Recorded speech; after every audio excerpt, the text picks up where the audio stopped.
ইরানের উপর নতুন করে নিষেধাজ্ঞার হুমকি দিচ্ছে যুক্তরাষ্ট্র ও ইউরোপীয় ইউনিয়ন। তবে তুর্কি প্রেসিডেন্ট ক্ষোভ জানিয়ে বলেছেন, মধ্যপ্রাচ্যের টালমাটাল পরিস্থিতির জন্য নেতানিয়াহু দায়ী। আর ইরানের হামলাকে আগ্রাসীদের শাস্তি দেওয়ার উপযুক্ত পন্থা বলে মন্তব্য করেছেন রুশ প্রেসিডেন্ট ভ্লাদিমির পুতিন। বিস্তারিত মুশরিফা নুজহাতের রিপোর্টে। ইসরায়েলের আকাশে শত শত ক্ষেপণাস্ত্র এবং ড্রোন হামলার পর থেকেই উত্তেজনা বিরাজ করছে মধ্যপ্রাচ্য সহ গোটা বিশ্বে। তেল আবিবের পাল্টা আক্রমণের প্রস্তুতি, ইরানের দাঁত ভাঙা জবাব দেওয়ার হুঙ্কার আর বিশ্ব নেতাদের সংযমের আহ্বান, সব মিলিয়ে পরিস্থিতি বেশ টালমাটাল।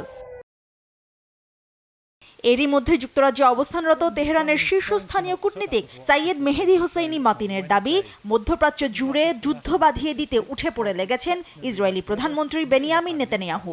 আর এতে পশ্চিমাদের টেনে এই যুদ্ধে জড়াতে মরিয়া নেতানিয়াহু। এদিকে ইরানের উপর নতুন করে নিষেধাজ্ঞা দিতে যাচ্ছে যুক্তরাষ্ট্র এবং ইউরোপীয় ইউনিয়ন। ইইউ প্রধান জোসেফ বরেল জানান, শিগগিরই নিষেধাজ্ঞার ঘোষণা আসবে। আর মার্কিন ট্রেজারি সেক্রেটারি জেনেট ইয়েলেন বলেন, ইরানের বিরুদ্ধে কার্যকর পদক্ষেপ আসন্ন দিনে নেওয়া হবে। ইরানের ওপর নিষেধাজ্ঞার পরিধি কিভাবে আরও বাড়ানো যায় তা নিয়ে সদস্য দেশগুলোর সঙ্গে আলোচনা করে সিদ্ধান্ত নেওয়া হবে। এর জন্য কার্যকর পদক্ষেপ অল্প সময়ের মধ্যেই শুরু হবে। 13 এপ্রিল ইসরায়েলের আকাশসীমায় ইরানের ক্ষেপণাস্ত্র এবং ড্রোন হামলার জেরে তেহরানের পারমাণবিক কর্মসূচির উপর নতুন করে নিষেধাজ্ঞা আরোপের আহ্বান জানায় তেল আবিব। তবে তেহরানের ওপর আগে থেকেই থাকা জাতিসংঘ নিষেধাজ্ঞার মেয়াদ চলতি বছরের অক্টোবরে উত্তীর্ণ হবে। এদিকে ইরানের রেভলিউশনারি গার্ড কর্পসের বিরুদ্ধে নিষেধাজ্ঞা দিতে 32টি দেশের প্রতি জোর আহ্বান জানিয়েছে তেল আবিব। তুর্কি প্রেসিডেন্ট রিসেপ তাইয়েপ এরদোয়ান ক্ষোভ জানিয়ে বলেন, মধ্যপ্রাচ্যের এই অশান্তির জন্য একমাত্র দায়ী নেতানিয়াহু। বলেন, নেতানিয়াহুর গোয়ার্তুমির ফলে তার রাজনৈতিক জীবন এবং ইসরায়েলি নাগরিকদের জীবন দুটোই এখন ঝুঁকির মুখে। দামেস্কের ইরানি কনসুলেটে ইসরায়েলের হামলা আন্তর্জাতিক আইন ও ভিয়েনা কনভেনশনের সুস্পষ্ট লঙ্ঘন।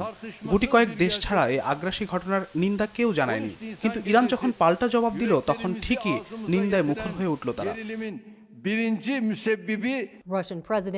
অন্যদিকে ইরান ইসরায়েল ইস্যুতে ইরানের প্রেসিডেন্ট ইব্রাহিম রাইসির সঙ্গে ফোনালাপ করেছেন রুশ প্রেসিডেন্ট ভ্লাদিমির পুতিন।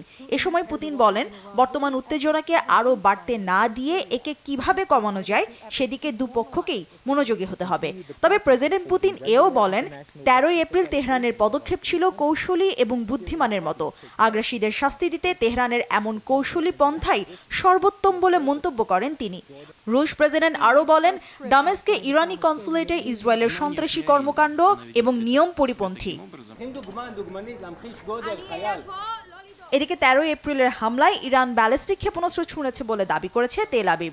মৃত সাগর থেকে ব্যালিস্টিক ক্ষেপণাস্ত্রের অবশিষ্টাংশ উদ্ধার করেছে ইসরায়েলি সেনাবাহিনী IDF।